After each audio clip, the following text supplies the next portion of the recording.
Hello everyone, I'm John from Autel. Welcome to the first actual webinar that I've been doing for Autel since I've been hired. My title at Autel is the EV Trainer, hence the reason for tonight's subject matter. So I've got a lot of interesting stuff in store for you. I do these classes all across the country, and I am taking one small section of this class for tonight's webinar. Tonight's webinar is going to be on battery management systems, and I'm going to share with you not only how they work and all the details, all the different sensors and stuff that make up a battery management system, but more importantly, why you need to know what a battery management system is, and also how to go ahead and diagnose a battery management system, because that's what's mostly important. So with that being said, the screen that you looked at while you were waiting in the waiting room was a picture of a brand new tool that Autel has out. It's called the EV Diagnostic box.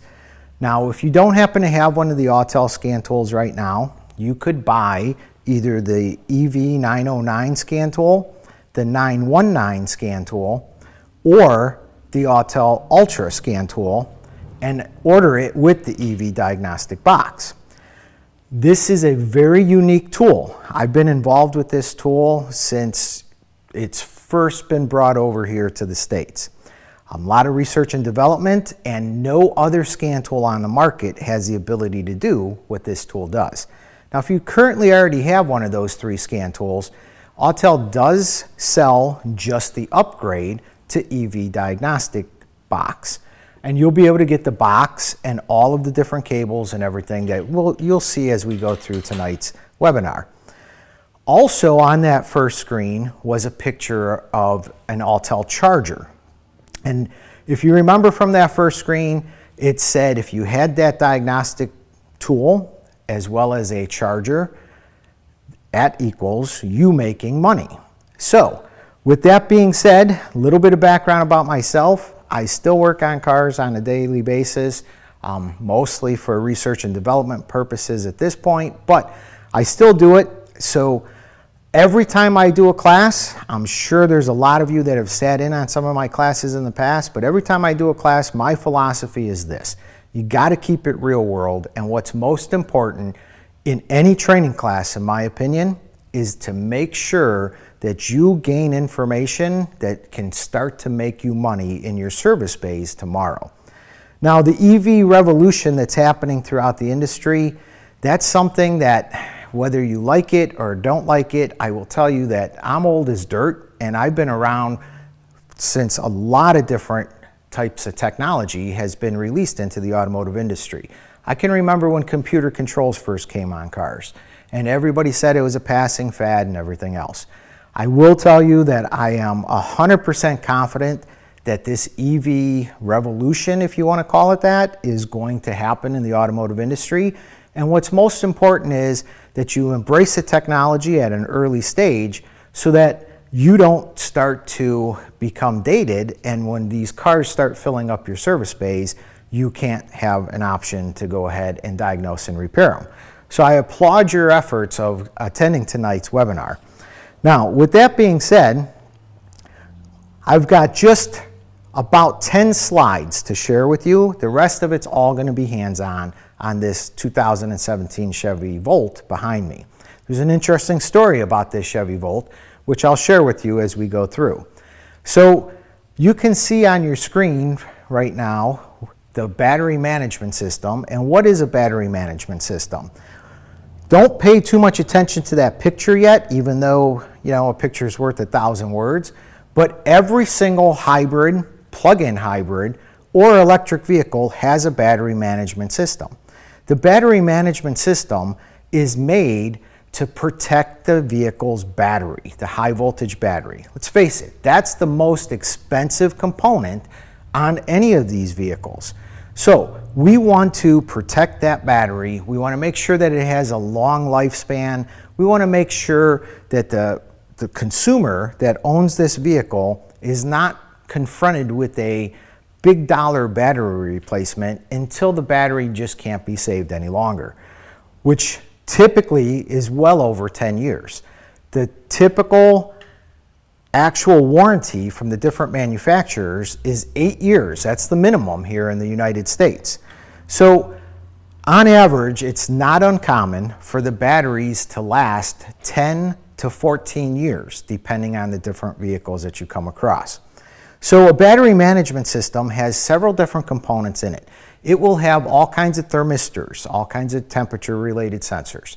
It will also go ahead and have voltage and current sensors as well. Anytime, if it's a plug-in hybrid, like the example that we're going to work on here tonight, or if it's a full electric vehicle, anytime we use an electric vehicle charger, well, that charger, when we connect it to the car, has something that's called a handshake that occurs. And we'll spend more time on that here in a couple slides. But all of these components work together to make sure that this battery is well maintained and is not entering into an unsafe zone. So there's a lot of rumors going around on the internet. You know, I used to try to respond to them, but at this point I just let them go from this point on. But you know, all the different stuff that you hear the naysayers say. Stuff like the cars are going to catch on fire and the batteries are expensive and we don't have enough power in the grid. And I literally can answer knowledgeably any one of those complaints that people have, with the exception of the high voltage battery is expensive. That is true. In the future, it may come down in price, but everything else that you've heard negative-wise about an electric drive vehicle, I can tell you and give you some education as to none of that stuff holds any water, so to speak. So we're going to talk about diagnosing the battery management system, but we're going to talk about different types of complaints that you may have on a vehicle and how you're going to go about diagnosing these types of complaints. Now, focus your attention on that, on the picture, and that is a little prelude into the new diagnostic scan tool that Autel has to offer. So a traditional scan tool will go ahead and plug it into the OBD2 connector on a vehicle, and the information it can display is only what's shared along the data bus communication lines coming from the ALDL connector. However, this new tool can still do that, but we can also directly attach to the battery management system. To the best of my knowledge, no other competitor scan tool has the ability to do that. And you're going to see why that's important here as the night goes on. So we want to make sure that the battery management system's up to par. And what are some of the inputs? Well, you can see on your screen that some of the inputs are, we're going to have current sensors. You can see that happens to be out of a Toyota Prius, that example there, but it's nice and easy. It's right up on top. Also, you'll see how the orange cabling runs through, one of the two battery cables will run through that current sensor. It's located with the white arrow there. We also have high voltage switching contactors. High voltage switching contactors, if you want to think of it as a relay, go right ahead and think of it as a relay, but it has two sets of contact points inside of it. So any high voltage vehicle still needs all of the preliminary circuits to work on the vehicle. So if you get a high voltage vehicle that will not power up for some reason, well, you still need a brake on off switch. You still need the vehicle in park or neutral. You still need an ignition switch. You still need all of those preliminary inputs to work. If I have no communication on the data bus lines, well, I'm going to have to diagnose that first, right? So we'll talk about that as we go through the scan tool demonstration here with this particular Chevy Volt. The high voltage switching contactors, however, are important on every electric drive type of vehicle. You will either have one set or sometimes two sets. So what is the purpose of this? In order for an electric drive vehicle to actually start moving down the road, we need to have a high amount of voltage.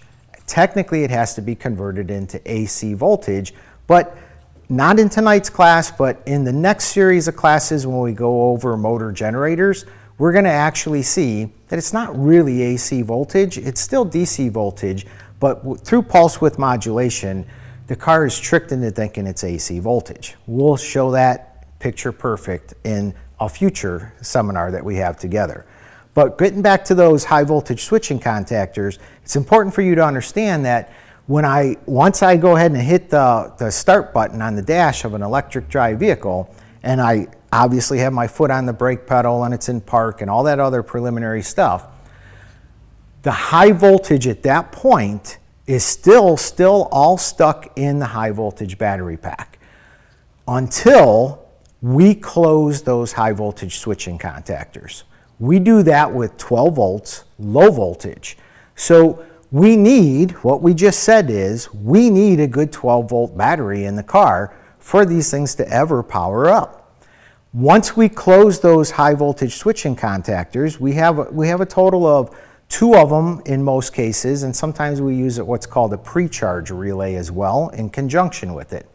With that being said, we can't just release 200, 400, 600, 800 volts right up to the actual capacitors that's usually found in either an onboard charger or an inverter. We can't just release that because that's called a rush amperage. The rush current, it's going to cause some problems to happen. So that's why we use the actual pre-charge relay. May sound confusing right now. I'm going to simplify it for everybody in attendance here tonight. So let's go ahead and continue on here. And when we're talking about charging a high voltage vehicle, so any type of electric drive vehicle, you see on the right-hand side of your screen, those are the 4 most popular style charging connectors, right? So whether it's a plug-in hybrid or it happens to be a full legitimate electric vehicle, you're going to have one of those 4. Tesla is kind of unique. It will have its own separate connector. It's not a big deal though. They give you an actual adapter. So with that being said, we're going to look at the picture on the left-hand side of our screen because you can see that with the CCS style connector, which is the most common style DC fast charger connector, we still have that connector on the top of that, as well as if it's a plug-in hybrid and it only has what's called the J1772 style connector. Now the terminals inside that become very important. So obviously line 1, L1, L2, or / neutral, and equipment ground, that's going to be if the vehicle is only capable of level 2 charging. So we would have current coming from our charger on that, right? So 240 volts of AC voltage, let's say. Now the other 2 terminals, those become very important, and we're going to investigate that because that's where you might have a problem where a customer comes to you and they bring you a vehicle and they say, hey, I plugged my electric vehicle in all night long, so it charged for 8 hours, 9 hours, however many hours it turns out to be. And when I woke up in the morning, it only has 3 miles of range in it, right? So that's going to be a common type of complaint that comes into your shop. So it's our job to figure out why that is. Is it a bad high voltage battery? Remember, those are expensive. We don't want to just shotgun that diagnosis and put one in and then still have the same problem, right? So we got those other 2 terminals. One is the control pilot and one is the proximity detection. If you happen to have or have ever worked on an electric drive vehicle that has some type of charging port on it, you'll notice that when you hook it up to a charger, certain things will happen. There's going to be like a little light on the dash on most cars that are telling you that it's actually accepting a charge at that point. As soon as I plug that connector in, that's where the proximity detection comes into play. It recognizes that there is a charger plugged into the port on the vehicle. If it never sees that circuit complete, the vehicle's not going to want to charge, right? It doesn't know that there's something plugged into it. Now the control pilot, that's the communication that occurs. That is the communication that's occurring between the car and the charger. Now, with that being said, we're going to have to diagnose that circuit at different types of complaints as well. But again, I'll save those complaints for when we're looking at the data stream on the vehicle, so it'll make a little bit more sense to us. So I just wanted to show you different types of electrical plugs that are available. Going to the next slide here. Here is a pictorial view of the communication on most vehicles between the charger and the car. So I know it's a little small for you to see right now. I'm just going to summarize some of it. And again, each car is a little bit different. But number one, we got to know when there's something plugged into the charging port. We want to make sure that that charging port becomes awake and active. We want to make sure that it is able to accept the current being delivered, either if it's DC fast charging directly to the high voltage battery, or if it's an AC style car, like most plug-in hybrids, it's going to have to go through, because we're giving it AC voltage, it's going to have to go through the inverter to convert that to DC voltage. And in some applications, we might even have to go through a DC to DC converter, because we might have to step up or step down that voltage depending on the type of charger we're plugged into. So at different levels of that, you can see the communication, which is highlighted with the little yellow snowflakes there, that's happening between the car and the charger. With that being said, there's a lot of questions that usually comes up. So one of the questions is, what kind of charger do I need to charge my vehicle, right? The car's going to come with what's called an emergency charger, which is a level 1 charger. The most popular question is, how long does it take to charge an electric vehicle? There's a lot of variables in that. How much voltage is in the battery when you start it, right? What level charger? How much power output can the charger deliver?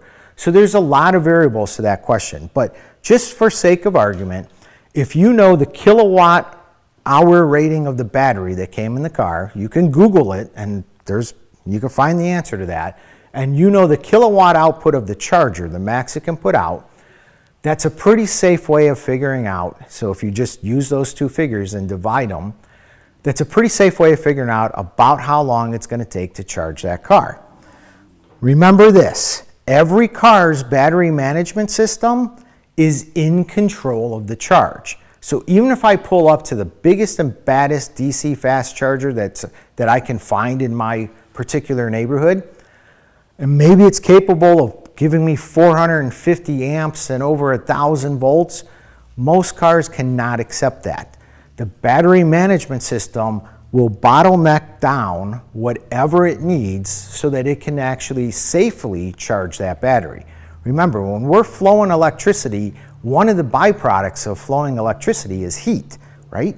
So that one little statement that we said before that, hey, these things are fire traps and they're always going to catch on fire and everything else, well, if the car's working the way it's supposed to work, then theoretically that should be impossible for that to ever happen. It will literally stop the charge. It will power up all the different circuits on the car. Possibly some of these batteries are cooled with coolant or air, whatever the case happens to be, and it's going to try to cool off that battery pack. It also goes ahead and saves the high voltage electric vehicle charger as well. So if that ever started to get too hot, that charger is going to shut off as well. So now that you have a kind of a little generalized understanding of what is the communication that's happening between the car and the charger, and you understand that the car is always going to dictate what it can take from the charger. So those are two key points that we have to keep in mind there. Now, another thing that's happening in the industry, on your screen you'll see a slide that says, what is ISO 15118? So, ISO 15118 is on some vehicles that are out on the road right now, just a handful of them. But by 2025, every time a manufacturer creates a new high voltage vehicle of some sort, it has to comply with this standard, much like OBD2 did back in 1996. So why is this important? Well, a couple things. ISO 15118 has two parts to it. One of them has to do with the plug-in charge capability, which basically means I can pull up to a charger, I will already have payment linked to my phone, and I can just plug into a charger, much like Tesla does with their own little closed charging network, and I don't have to use a credit card or something else, right? So that's nice, but it's not really mechanic worthy, right? But the other part of this is kind of mechanic worthy. The V2X, so vehicle to grid, vehicle to home, vehicle to campsite, vehicle to whatever, right? We have bidirectional capability anytime we have a vehicle and a charger that are both ISO 15118 compatible. So our grid can't take all this electrical demand, right? Think about this. You have a power plant in an electric vehicle. You can go ahead and power your house up off of your car with 15118, right? So there's a lot of different things that we hear on the internet all the time, and most people are speaking because they've never been to any kind of formal training. All right, so going to the next slide here, you can see what has Autel done to help us out as technicians. So a couple things. Once all the car lines started to go electric, Autel got on board and said, well, it makes perfect sense. These shops are going to need a charger. So let's talk about that for a second. Why do you need a charger? Here's what's different about an electric drive vehicle. When you pull an internal combustion engine into your shop to do whatever service it's in there for, you're not using any gas as long as the engine is shut off. But an electric drive vehicle will be using some electrons, not much, but some electrons the entire time while it's in your shop. So when a customer brings you a car right now, do they always have a full tank of gas? No, most likely. They're coming in on fumes, right? So what happens if the electric car driver comes in and he doesn't have that much? Maybe he's got 10% battery life left. And by the time you're done doing whatever it is that you're doing to the vehicle, now you got to charge your car. If the only charger you have at your shop is the emergency charger that came with the car, that's a 110 outlet, and it has very low kilowatt amperage output, that is going to take, in some cases, better than 40 hours to fully charge that battery.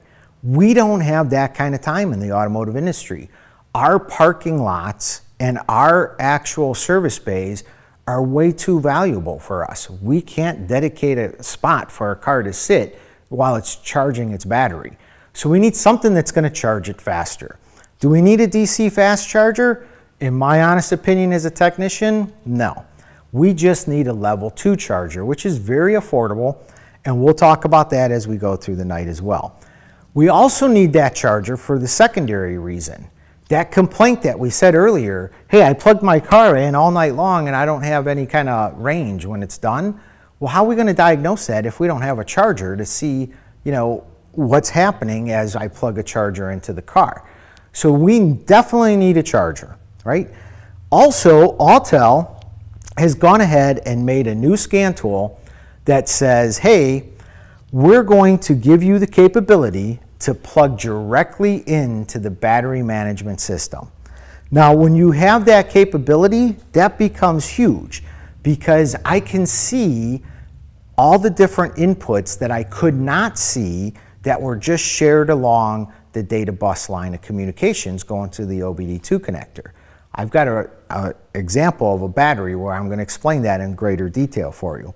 Also, some of the things that this tool does for us, you can see on the far left-hand side there, it shows you all the individual battery cell voltages. It also tells you the battery state of health, battery state of charge. We're going to talk about that here in a little bit, why that's important, a way you can use those two things and recalibrate them. That's something that most people don't even know anything about, but being able to recalibrate the battery state of health, which is needed on every high voltage battery, will prolong the battery life for your customer. We will also pull up wiring diagrams on the screen that will show you exactly how to make the connection.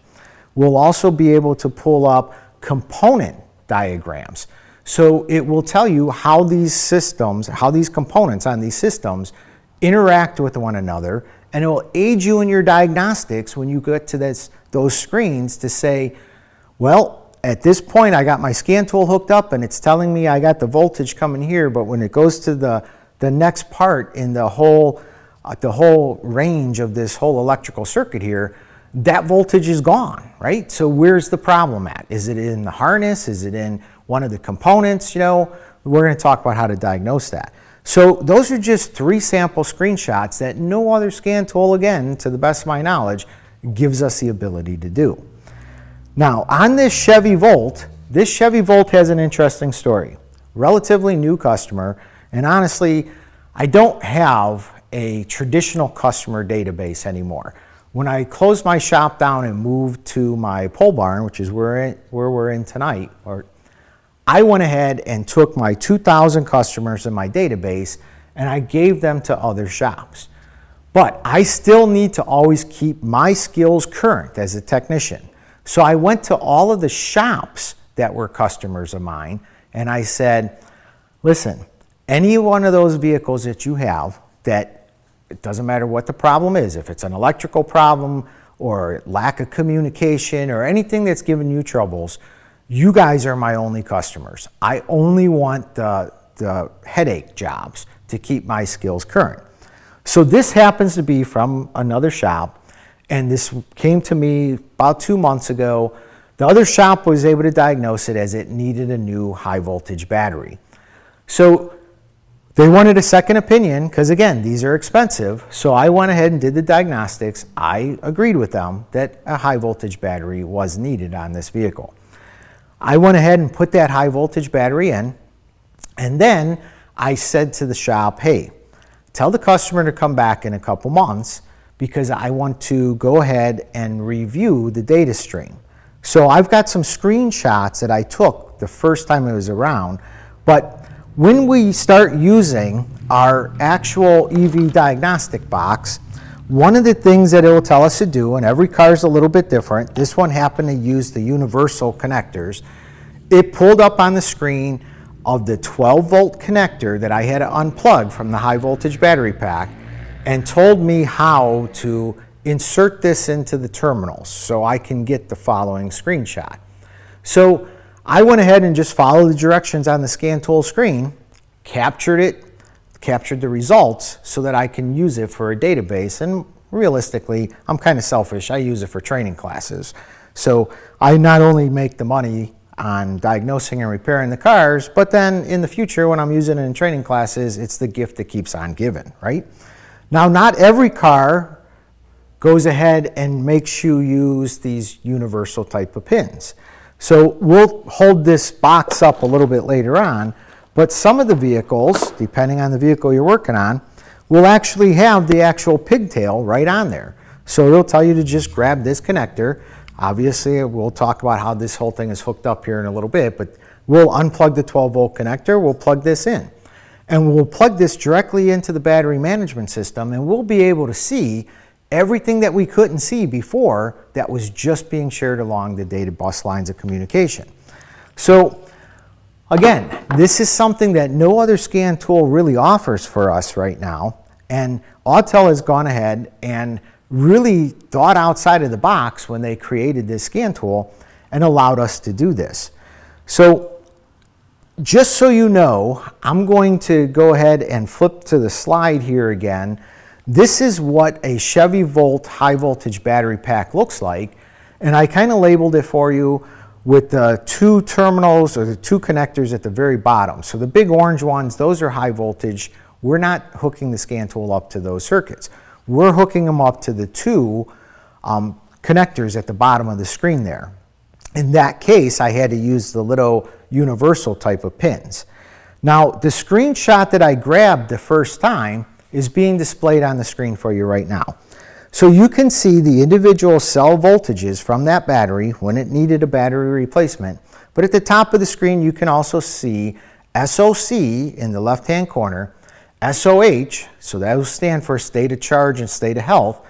And the state of health of this battery pack is only 10%. Traditionally, anytime the state of health of a battery pack drops below 80%, the consumer is going to start to notice a decrease in range of a fully charged vehicle. So that's not something that happened overnight. I'm sure this customer, these cars got about 60 miles on a fully charged battery because it's a hybrid, right? So I'm sure that 60-mile range dropped down to 58, 53, 40 miles, 30-something miles, and then now it basically needs a battery. So that's important. We're going to talk about that in greater detail. We can also see the actual battery pack voltage and the total current of that battery pack. We also see at the top of the screen the pack voltage difference. So inside every battery pack, which I'll show you here on an example in a second, we have lots of individual cells, and those individual cells are always being compared one to another. If the difference between these cells become too great, we're going to set trouble codes. That's called battery balancing, right? Then we also can monitor the temperature of the battery pack. So again, a typically normal range for a temperature of a high voltage battery pack should be between about 65, 68 degrees Fahrenheit up to about 95 to 100 degrees Fahrenheit. If it gets hotter than that, it's no good. It's going to want to go into self-protection mode. We also, if it's too cold, that's no good either, because a battery when it's cold, just like smart charging systems from days gone past, wants to resist the charge. So we want that optimum range there. Now that was the screenshot that I captured from it, but let's talk a little bit about state of health. So on the next slide there, I'm going to summarize this real quick and easy, and it's not just high voltage batteries that this happens to, it's batteries in general. A battery over time will have its internal impedance change. So what does that mean and why do we care? Well, a battery over time starts to fail. We start to fail because the battery state of health with the ionic ohmic values, that is determined by the actual terminals inside the battery pack, inside the individual cells, as well as how conductive the electrolyte is inside the batteries. As the battery ages, we have more and more resistance that builds up. So we don't want to accept the full charge, because now what happens is I plug a charger in just like I normally would, but these batteries have started to age and the battery never receives the full voltage that it did when it was brand new, which is why on the dashboard screens of the customers' cars, they'll start to see over time, hey, I used to get 200 and something miles with a full charge. Now I'm only getting, maybe 40 miles less. And then as that continues to degrade over time, I get even less and less and less. Well, that's because the battery is never fully charging, because it was made with brand new electrolyte and everything had no kind of problem, and it knew how much voltage it should take to fully charge that battery. So you can read the 3 little paragraphs on the screen there to get a more detailed explanation of it, but summarizing what we just said, that's pretty much what we need to know as a mechanic as to why that happens. So it was at 10% when the battery had to be changed. Now, Autel also took another step, and they went ahead and developed a full line of electric vehicle chargers. Everything from what we call a residential charger all the way up to a DC fast charger of high output values. So on your screen, you saw that you had the small little boxes that hang on the wall that could be perfect for residential applications. Now, something that I talk to the EV team at Autel about all the time, coming from the automotive industry, most shops, in my opinion, don't need the higher end chargers, because unless you're in the business of charging people some type of monetary figure to charge up their battery, you probably need that parking space or the service bay to do something way more productive for you, financially productive, something like brakes and front end work and everything else. But we do need a charger. We need a charger because we can't give this car back to the customer with 8 miles of range and hope they can make it home with that, right? We don't want to use the emergency charger that came with the car because we don't have that kind of time to let it charge. And plus we need a charger to diagnose those lack of charging type of complaints. Now, we do have 2 different smaller models that in my opinion are perfect for an auto repair shop, but if it were me, I would go with the residential charger, because I don't want to be in the business of collecting money to allow people to charge their cars, right? So a residential charger will suit my needs as a professional repair technician just fine. Now, your personal needs may be different, but I think that most people that are on tonight's webinar are probably all going to agree with what I'm saying.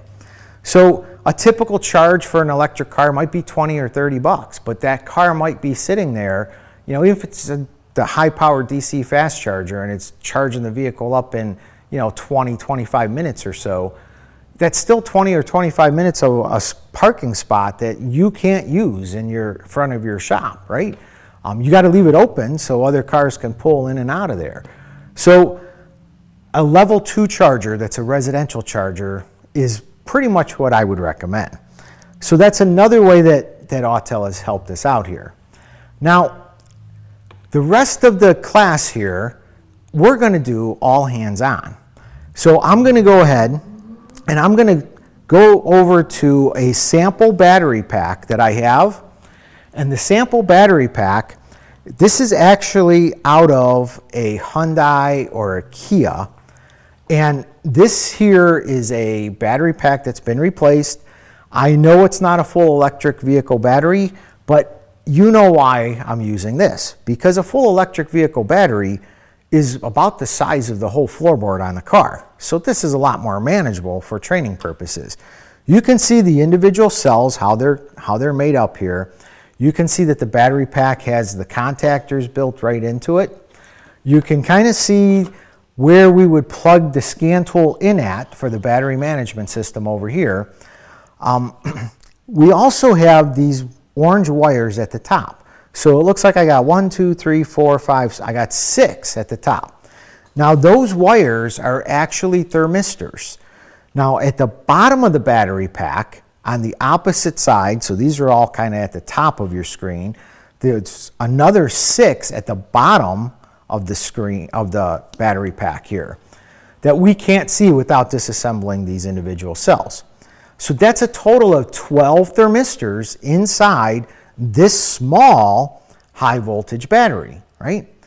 Now an electric vehicle has way more cells in it, could be well over 1,000 cells, and we will have even more thermistors in it. Remember this because when I hook up a scan tool, we'll be able to see battery temperature, but it's going to give us an average. It won't allow us to see every one of those thermistors. So hooking up directly to the battery management system, however, I can actually pull up readings from any one of those thermistors inside of a battery pack. So in your mind, you're thinking, okay, perfect. I can use that to help me diagnose if one of those thermistors has failed. And you can. But also remember, electrons are still electrons. All the golden rules we learned about electricity still apply with high voltage. Anytime that I am flowing more current through something, we are going to increase the temperature. So if I'm using the new Autel scan tool and I'm looking at the individual cell voltages and I'm comparing them one to another, if I have one that's starting to fail, the internal resistance of that battery pack is going to increase, which will decrease the amount of amperage. So in that case, I'm using it to help me confirm my suspicions that I have an individual cell that is starting to fail. Now, how are you going to repair that? Well, depends on where you work, right? Some manufacturers will say you can go ahead and replace an individual cell, but on a full electric vehicle, you're probably changing a group of cells. So like we'll use a Tesla battery as an example. There are 16 big groups of cells, about the size of this whole battery. So we have about 16 of those, and if one of those battery cell modules were to fail, we would probably go ahead and replace just that one cell.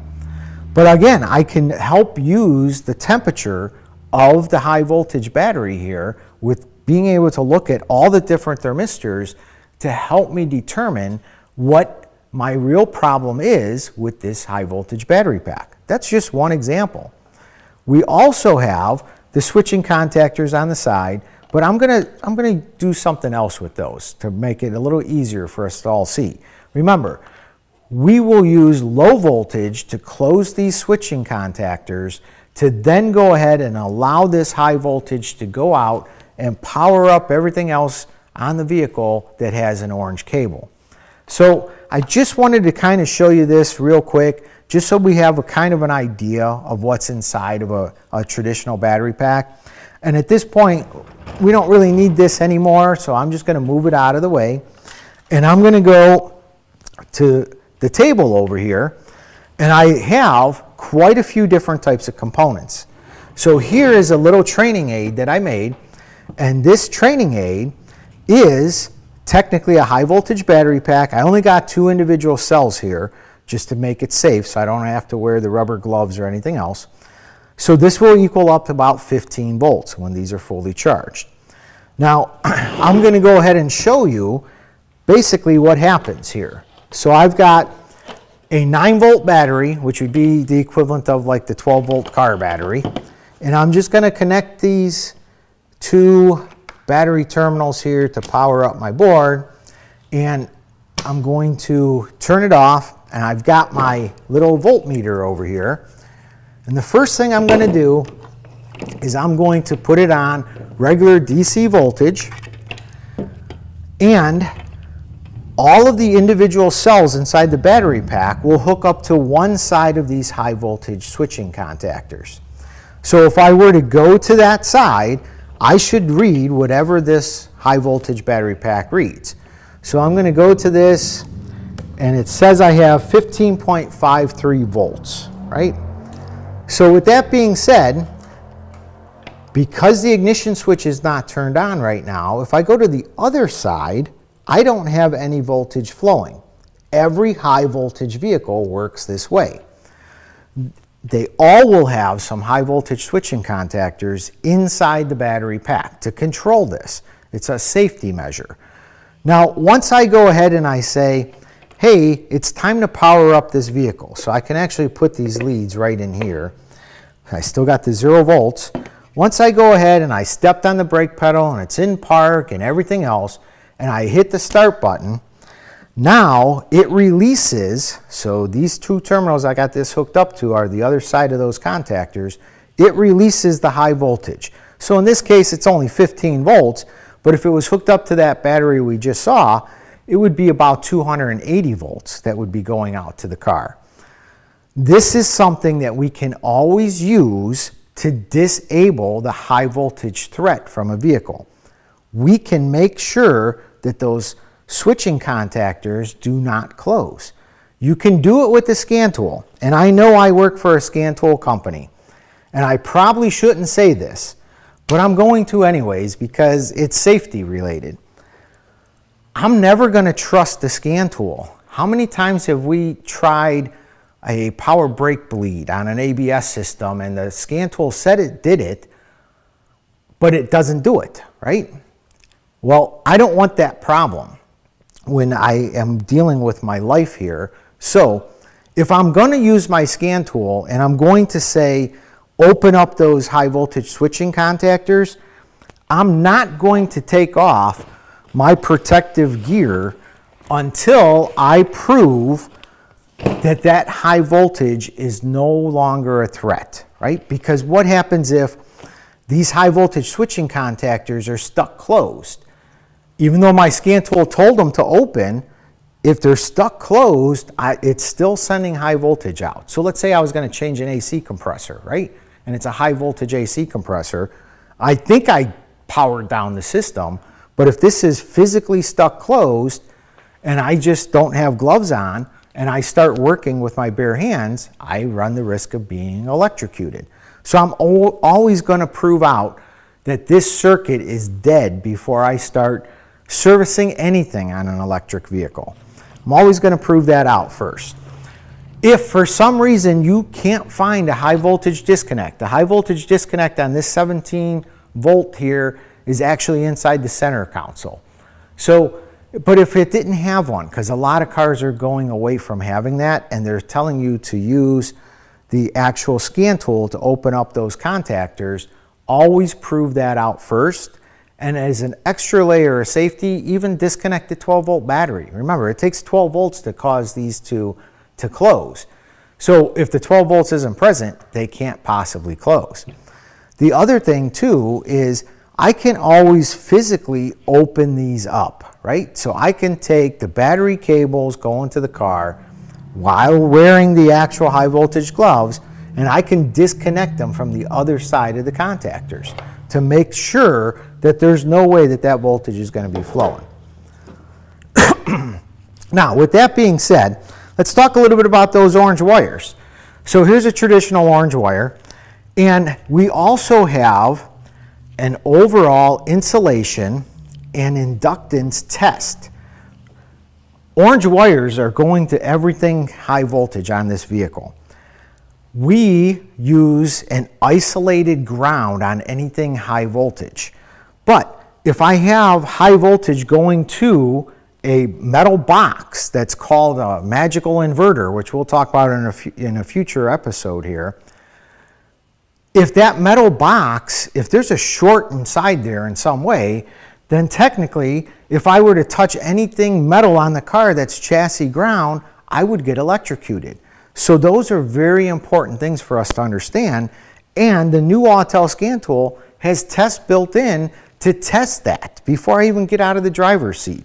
So every orange wire will actually have an actual test built into it as well that I can use an insulation test for one, but I can also test its inductance, right? So I can go ahead and make sure that there's no leakage that's occurring here. If I were to take and use a meter, and we'll do this in the next episode that we're all together in, and this particular meter will put out 1,000 volts, up to 1,000 volts, and I can actually run 1,000 volts through this wire. And then I would be looking at an actual resistance reading that's going to come back. And I would want to see at a 1,000 volt scale, I'd want to see 2.2 giga ohms of resistance, which would help me understand that there's no breakdown here on here. This wire is not shorted in any way. But while I'm doing that test, if I were to pierce this orange wire, so I take a little thumbtack when we do this part of the class in the next episode, and I just poke it. So if you're one of the guys that like to, back probe stuff and poke wires, that cable is now dead. Even after I take that thumbtack out, it will not flow electricity anymore on a high voltage orange wire there. So keep that in mind. We'll show it in the next episode. Just wanted to throw that out there while we're doing it. Now, the next thing that we want to talk about with high voltage before we hook up the scan tool is we want to talk about either an inverter or an onboard charging module. So this one here happens to be off of a Tesla. I'm just going to take some components out of the way here so you can see this a little bit better.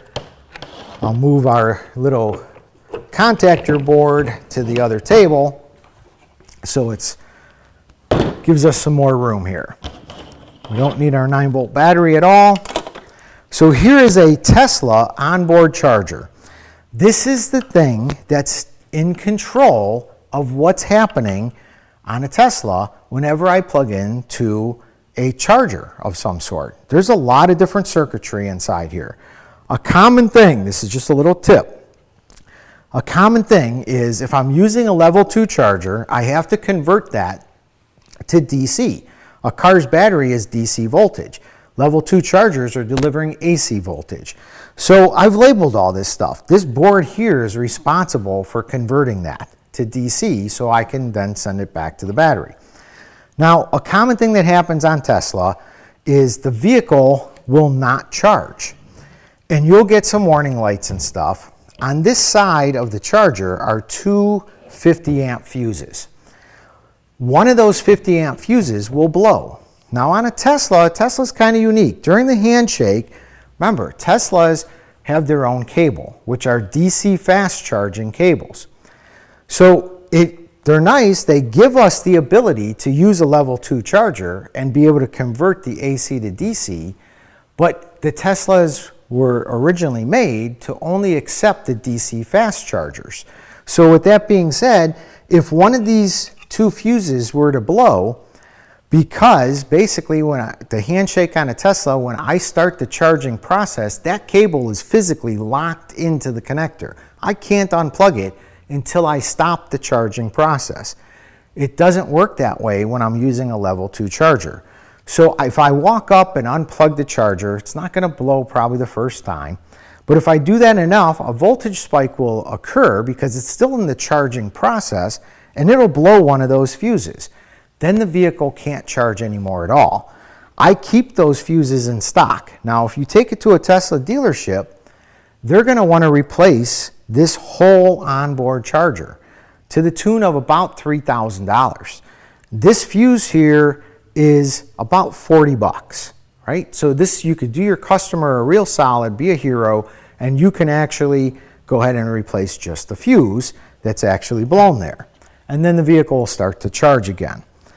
Now, traditionally, when I had to test the individual cells of a battery that started to have higher internal resistance, I would have to use what's called a milliohm meter. A milliohm meter is kind of unique. We use it for a bunch of stuff on a vehicle, but one of the unique things is it's got this special clip. The special clip, it's called the Kelvin clip here. Notice that it's got two leads going to it. What happens is the meter itself will put out about 1 amp for a halfway decent milliohm meter, and then it's going to be measuring resistance based off of a voltage drop that's occurring back in it. I would have to go remove the high voltage battery and actually connect this to the positive and negative terminal of every single individual cell to help me determine if the state of health was starting to fail because the internal resistance of the battery packs were getting too high, right? I don't have to do that anymore with the latest and greatest scan tool that we have to offer here. I can actually get that reading right through my scan tool screen. So with all that being said, I'm going to go ahead and I'm going to just throw some ideas out there of different types of problems and how you would diagnose it. So remember, the first thing I said was we need a 12-volt battery to work. We know we need it to work because it takes 12 volts to actually close those contactors that we talked about. So if I have a low or a bad 12-volt battery for whatever reason, that electric drive vehicle is never going to power up. So we can go ahead, and this isn't nothing real special. This is something that we've all used for quite some time. We can go ahead, I'm going to come around to the back of the car where the 12-volt battery happens to be, and I've got Autel's BT608 battery tester here. I've already got it hooked up to the positive and negative cable. I didn't think that you need to actually see a camera shot of a 12-volt battery. There's nothing special about that. So it's got its little internal PC built into it. It's powered up at this point. You'll see we'll start with doing a good 12-volt battery test. So I'm going to select in-vehicle test, and we'll give it a couple seconds. Maybe my fingers are dead and it doesn't recognize that I touched it, so let me touch it again. All right, it's an automobile, so I'm going to select automobile. It comes up and it says, hey, the VIN has been detected for me, and I can use that, right? So I don't have to go and tell it the cold cranking amperage and everything else. So this one here, I'm going to say, yep. Let's go ahead and hit the yes button. It pulls up. It's a 2017 Chevy Volt. Now I can go ahead and insert a couple pictures into here if I wanted to. Visual inspection pictures. Is the battery leaking? Does it appear to be cracked? Is there a lot of corrosion on it? Any of that kind of stuff. We're not going to send any pictures to it here. So I'm just going to say next. But if I did, that could be beneficial because I can add the photos where I needed to add them. And at the very end, I can have a nice professional printout for the customer. I'm going to say next again. It tells me to turn off all the electrical loads and accessories and stuff. We're going to say, yep, done, did all that. Let's go ahead and hit the start testing button. So I got to check the little boxes. And then say start testing, and pretty quick goes through. We're at 90% process right now. Comes up, it tells me to turn on the headlights, so I would follow the directions on the screen. Turn the headlights on the vehicle.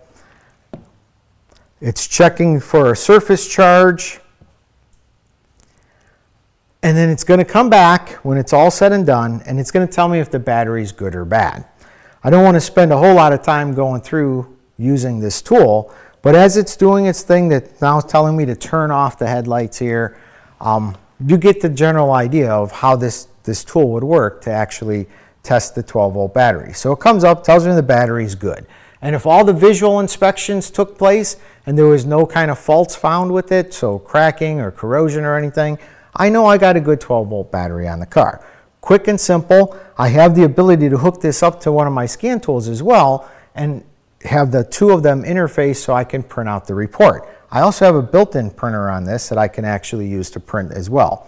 But at this point, we're comfortable that we don't have a faulty 12-volt battery.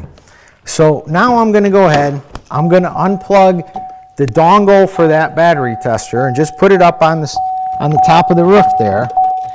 And I'm going to pull this out real quick. This is the regular VCM module for the 919 scan tool. It's a combination box. It does reprogramming. It's got a lab scope built in it, a voltmeter, sensor simulator. It's a multi-use tool, right? Now, normally, every other scan tool on the market would have something similar to this, and then you'd take this OBD2 connector, you'd plug it in, and then most of today's scan tools are wireless, right? So I don't physically have to have a wire connecting this to my scan tool screen.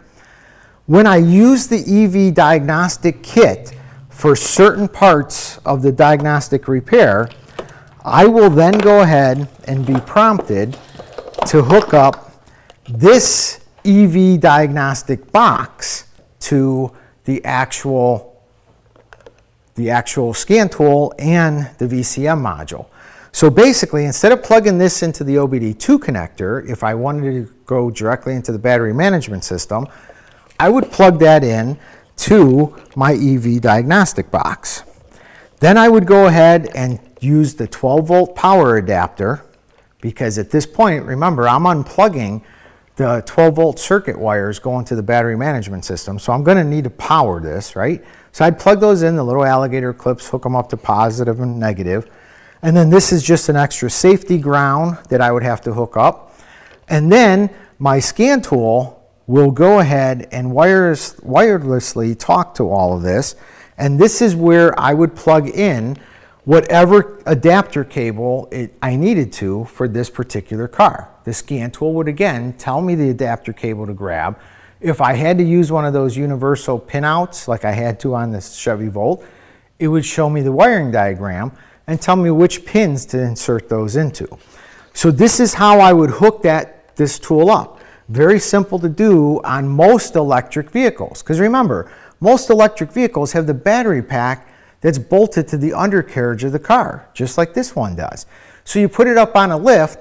Those 12-volt connectors are usually, you might have to take a bracket or two off, but they're usually very easily accessible. Now on a hybrid, so say like a Toyota Prius or that Kia battery that we used as a demonstration earlier, those are usually inside the car. Well, they're not right out in the open. They're going to be covered by all kinds of different types of trim and everything I got to take off. So those are technically the harder ones, in my opinion, to hook up than the ones that are a full electric vehicle or a pretty powerful plug-in hybrid like this Chevy Volt here, because I can do all this from underneath the car. It's a lot quicker, a lot easier.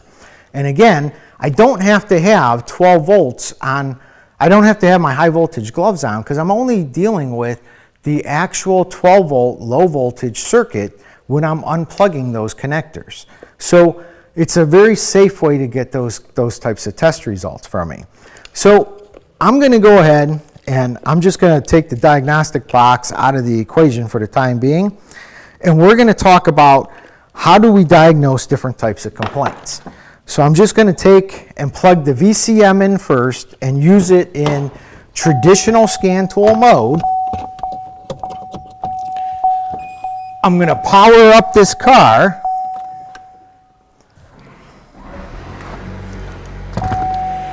And since it's a hybrid, if the 12-volt battery was low, it will start the gasoline engine up, which it happened to do here. Not a big deal. That'll probably shut off at some point. I'm now going to go ahead and power up my Autel scan tool, and I'm going to start sharing the screen here as soon as this powers up, and we're going to interface the car, and we're going to go ahead and talk about some of the diagnostics. Okay, so you'll see on the screen that with an EV diagnostic box, I have some new different types of logos here. Right away, it automatically detected, I didn't have to push anything, it detected the type of car for me. Normally, this is nothing real new, but this particular part of it's new. Normally, I'd have to go in and select auto detect. I just talked long enough that it auto detected. And then it gives me those same little icons that I can choose from. So I'm just going to X out of that, and I'm going to go to New Energy. Again, it comes up, it tells me the type of car. I'm going to say, okay, I'm okay with this type of car. I'm going to say it's a Chevrolet standalone diagnostics. If you're an Autel user, you know what that's all about. I'm going to let it go ahead and communicate. It read the VIN. I'm going to say OK.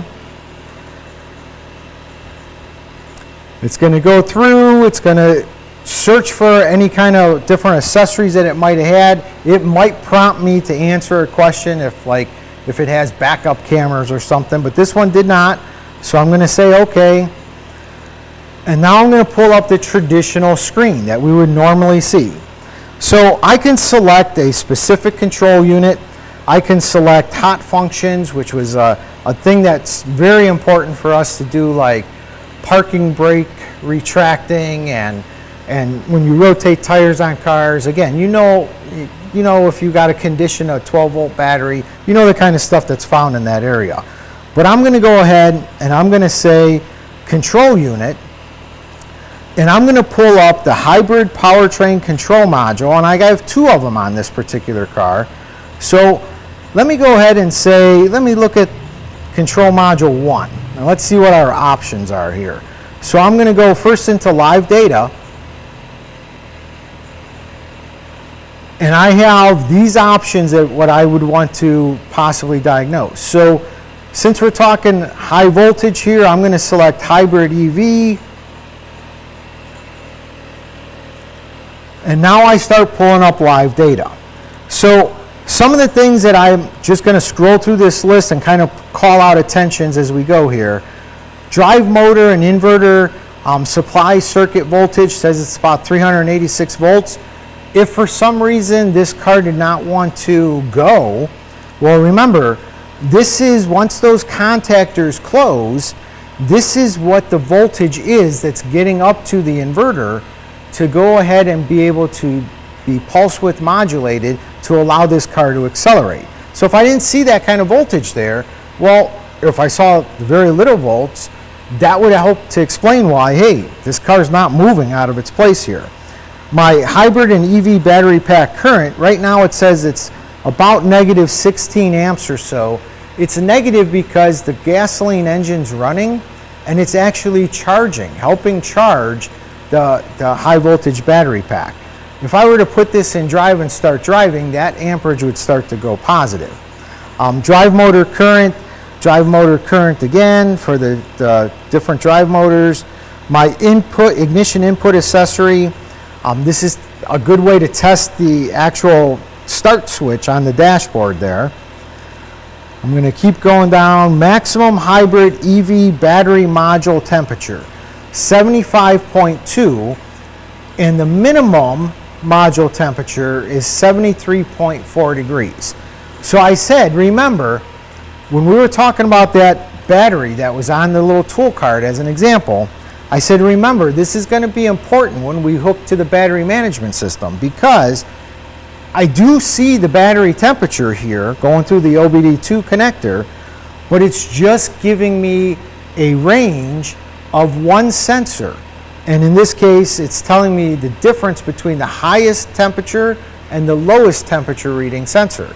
I don't get to see, in the example we showed you earlier, I don't get to see all 12 of those, which is very beneficial to help in your diagnostic procedures.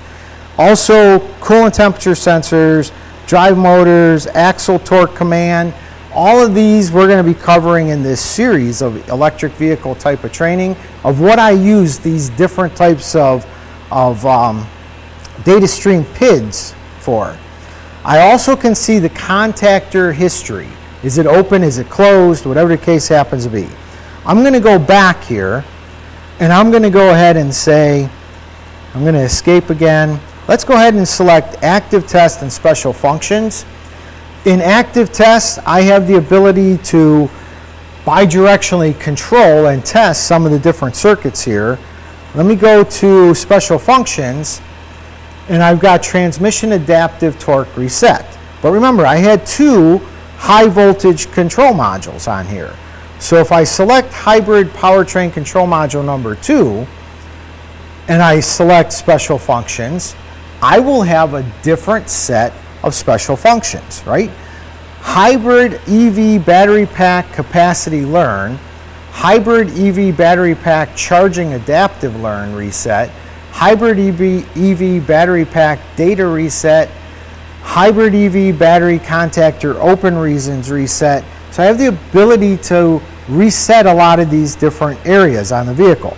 We're going to talk about battery state of charge and state of health here. I'm going to go to active test now, and I have the ability to test different parts of the high voltage circuit. So here I've got high voltage EV battery pack active isolation test. Remember, I said before, in order to test that in the past, I would need to use a milliohm meter and I'd have to take the cover off the battery pack. I have a bidirectional test built into this tool for me to be able to give me an overall grade if there's any kind of leakage inside this battery pack. I also can control the high voltage battery contactors, disable them. On this particular case, I'd rather pull out the high voltage disconnect, test the cooling system pump for the high voltage battery. I have a lot of different weapons in my arsenal to help me diagnose this particular vehicle.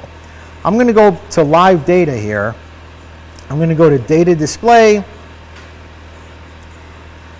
Now I have a choice. What type of data do I want to see? So I got battery charger control module. I also have all my high voltage contactors information. I also have the temperature information that's available. They're talking about the temperature of the cooling system in this particular case on this particular car that's cooling the high voltage battery pack. Let me go in and select battery charger control module, or charging module, I'm sorry. So here, right away I have battery charger input is 0 volts and 0 amps. So what I'm going to do, let's say the complaint is I plug my car in all night long and I'm not getting any kind of charge. So I'm going to go over to the charger and I'm going to take the cable back at the car, and this is a 1772 style connector, level 2 only on this particular hybrid. As soon as I opened up the door, little green light comes on. I'm going to plug the charger in. Remember, there's the 3 terminals. The 3 bigger terminals are the ones that are supplying voltage to the vehicle. These 2 small ones are the proximity and control pilot. So I'm going to plug this in. Now, right away, the car dinged. It's not charging yet because I don't have the charger turned on. I didn't set it up that way. So the light's not coming on the dash saying it's charging. But just that dinging alone, so your ear alone, helps you diagnose the proximity circuit that we talked about. It recognized something got plugged in. I can also see that on my scan tool now that proximity circuit actually has changed. Now I'm going to go ahead and I'm going to just hook up my phone so that you can see what I'm doing with my charger. And I'm going to open up the Autel Charge app. And it defaults into allowing us to only see a map at first. So we don't care. There's a lot of stuff that our app can do, but I'm going to hit the charge button and I'm going to say start. Now it counts up. We're going to hear some contactors close on our charger, and we're also going to hear the contactors close on the car. And as it starts to actually deliver the charge on the vehicle, we'll be able to see scan tool data that will support it. For whatever reason, probably because I've got a long HDMI cable hooked up to this thing right now, it's saying my charge is suspended. Now, this is a great thing. I'm glad this actually happened live on camera. It's suspended because the car is running right now, right? So I'm just going to put my phone down here. It won't allow it to charge. That's a safety that's built in. It's a safety that's built in because if the thing is plugged into a charger and you try to start up the car and you drive away with the cord still plugged in. But as soon as I went ahead and shut the car off, the app actually told that charger to turn on. The little contactors closed in both the charger as well as the actual vehicle. And my app is telling me that the vehicle is accepting a charge at this point. There's diagnostics I can do with the app, but realistically, I just wanted to show you real quick. I could set this app up so that it would automatically start a charge if I wanted to. Notice that the green light is now flashing here, plus the green light on the dashboard is flashing as well, telling me that it's delivering current. So, coming back to the scan tool, look at the top lines of the PIDs there. Our battery charger input is now 242 volts, right? The charger is hooked up to a 220 circuit. It's telling me that its charger input is also 15.8 amps. I can scroll down here. It's telling me that it's a battery charger is a 240 AC voltage. The value is yes there. It's telling me that the battery charging system has a passing rate of OK, which means the communication between the car and the charger is saying, I do see you giving me voltage. I'm not accepting all of it. We'll see that a little bit later on. I'm not accepting all of it, but I am accepting some of it. So there is a communication line open there. My battery charger power input available is 3.87 kilowatts, right? Let's talk about that. Our residential charger can put out up to 12 kilowatts of power. However, remember, the car is in control. Now, 3.87 is very small. So even though I have a higher power output of that charger, the car is only going to accept what it can accept. It's always in control. This alone, just what we've talked about so far, goes ahead, and there was a tool that was made that was an EVSE tester. And before Autel came out with this tool, the new scan tool, I would promote buying one of these to help diagnose if the car's got a lack of charging complaint. Is the problem with the charger or is it with the actual car? So you would use this tool to test the charger. So you'd plug the charging cord into this tool. I don't need to do that anymore with this particular scan tool that we have out now. I can use that to see, well, is the voltage actually going to the actual vehicle?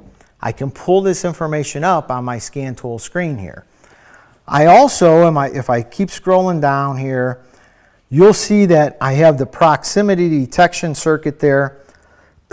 Remember, that is the voltage that was present to say that something got plugged into that orifice, the charging orifice here. I also have a control pilot as I keep scrolling down the screen here. Control pilot duty cycle, control pilot voltage, control pilot period. So if I were to plug and unplug the charger, all those values would change. But I would expect to see, with the charger hooked up, that all of that is working properly. I can use this to help me diagnose the type of complaint of lack of charging in this particular example. So this particular car is going to take a little while to charge up, but it's going to be about 10 times faster with the level 2 charger as opposed to a level 1 charger, because a level 1 charger puts out about 1.5 kilowatts, right? This has the ability to go ahead and put out up to 12 kilowatts. Now in this particular case, it's limiting it to about 4 kilowatts. So in this example, it'll be about 4 times faster than the level 1 charger.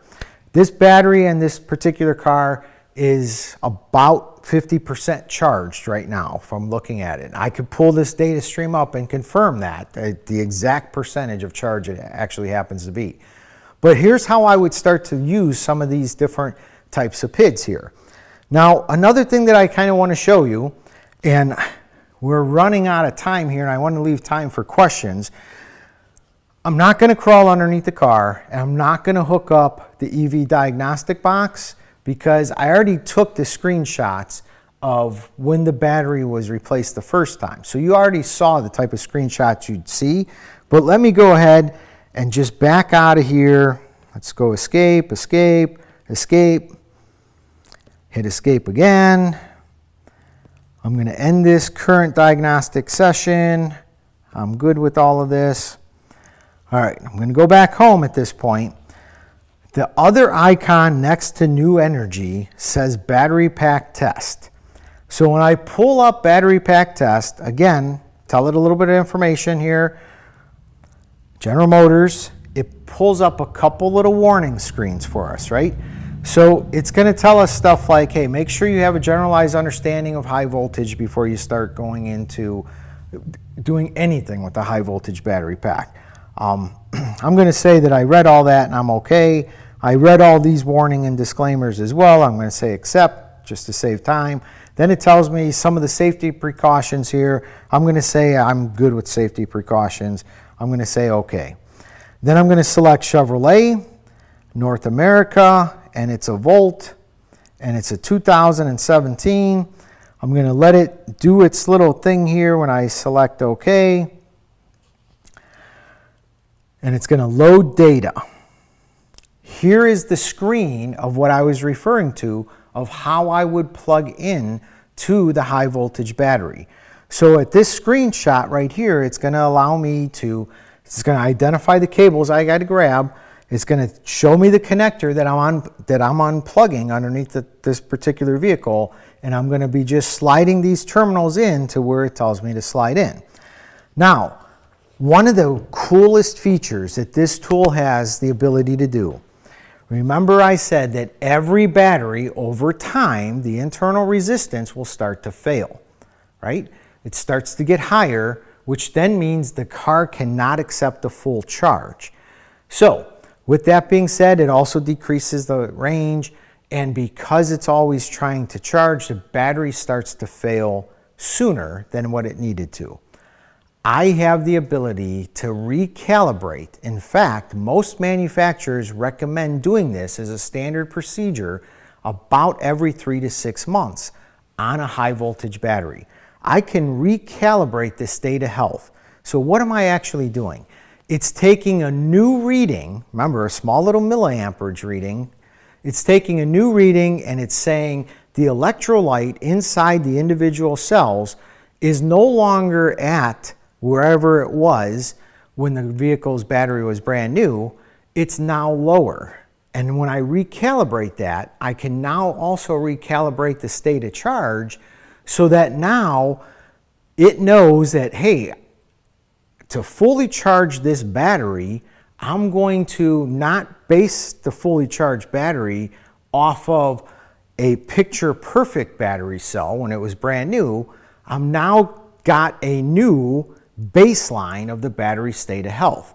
So now once that's recalibrated, every time I charge a vehicle, I'm going to be able to fully charge those cells based off of that new baseline.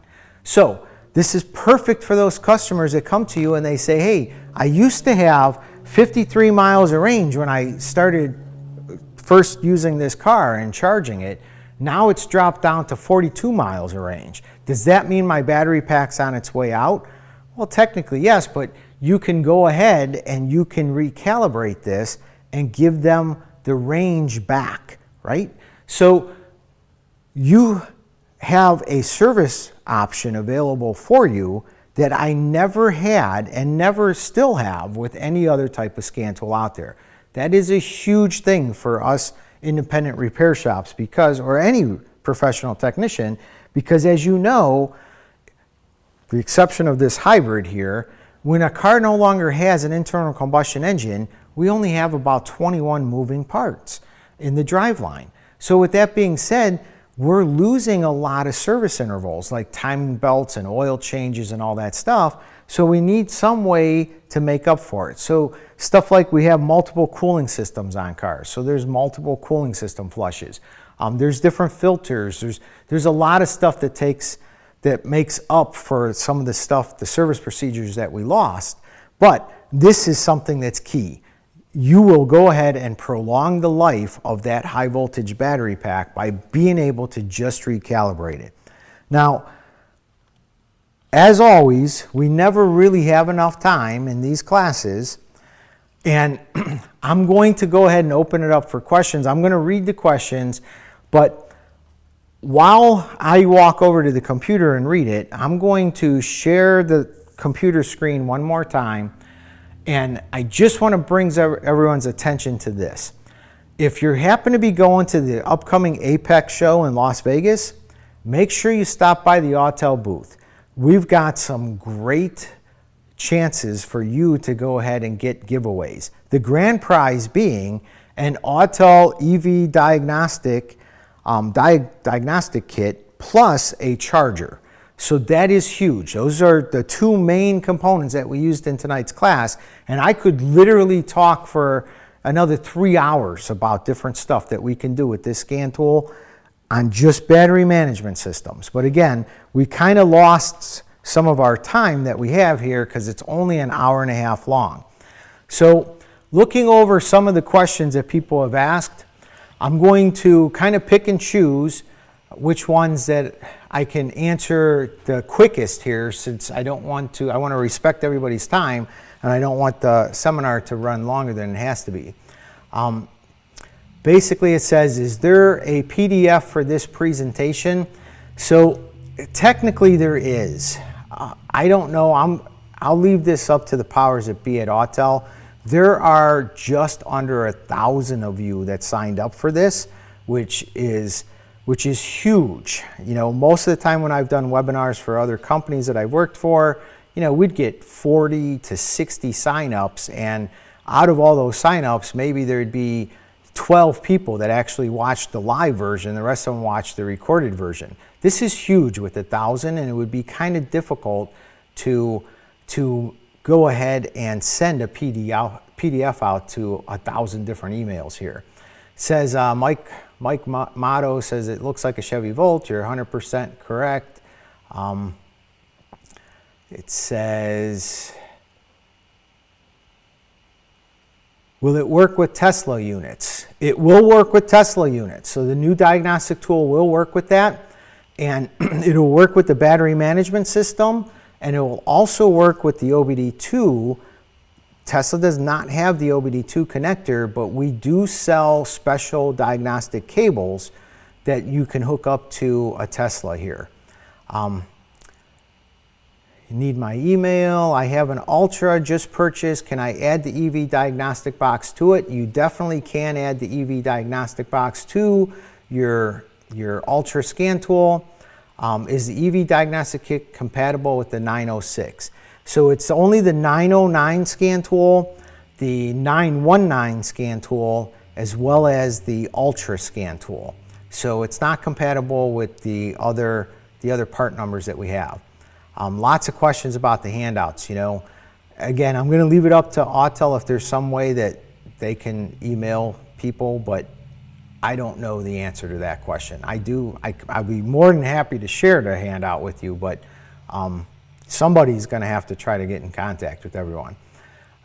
missed the first 15 minutes, is it going to be recorded? It's definitely going to be recorded. Eventually this will probably end up on Autel's YouTube channel. To get the VIN, you have to plug in the dongle. So that was on the 12-volt battery tester. So that's what that was about.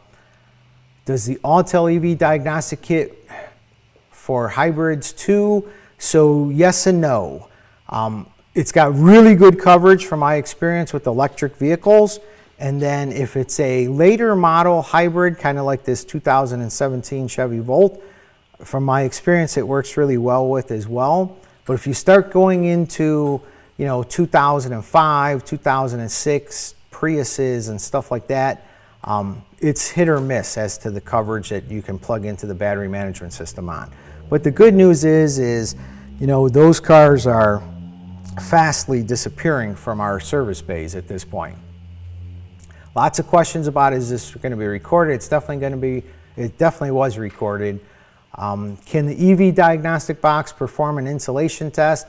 So when I was first involved with the creation of this and testing of this EV diagnostic tool, I kind of said to headquarters, we could take this a step further. We don't have an insulation tool right now, kind of like the Fluke 1587 voltmeter that we were using. We could create something like that to have a one-stop shop, so to speak, for any shop that's looking to get into the electric vehicle business. But it can't do a high voltage insulation test. So the scan tool can't do that. It's not capable of putting out that kind of voltage. So you would still need the separate high voltage insulation testing digital voltometer to be able to do that right now. But we can do an isolation test with our scan tool. Remember, there is a difference between the two of them from what we said before here. All right, it says, you have an accent, where are you from? So that's not a real important question, but I'm from Ohio, so I don't know if that helps explain the accent or not. Is the EV diagnostic box good for hybrids and mild hybrids? Definitely. Like I said, it kind of depends on the car. The older the hybrid, the more likely that it's probably not going to do as much for you. But if it's newer than about 2012, from my experience, this is a very impressive tool that we have out here. High voltage battery with the scan tool, is there a list of cars that it's compatible with this tool? So the tool actually does have an owner's manual that comes with it. And a lot of good information can be found in the owner's manual.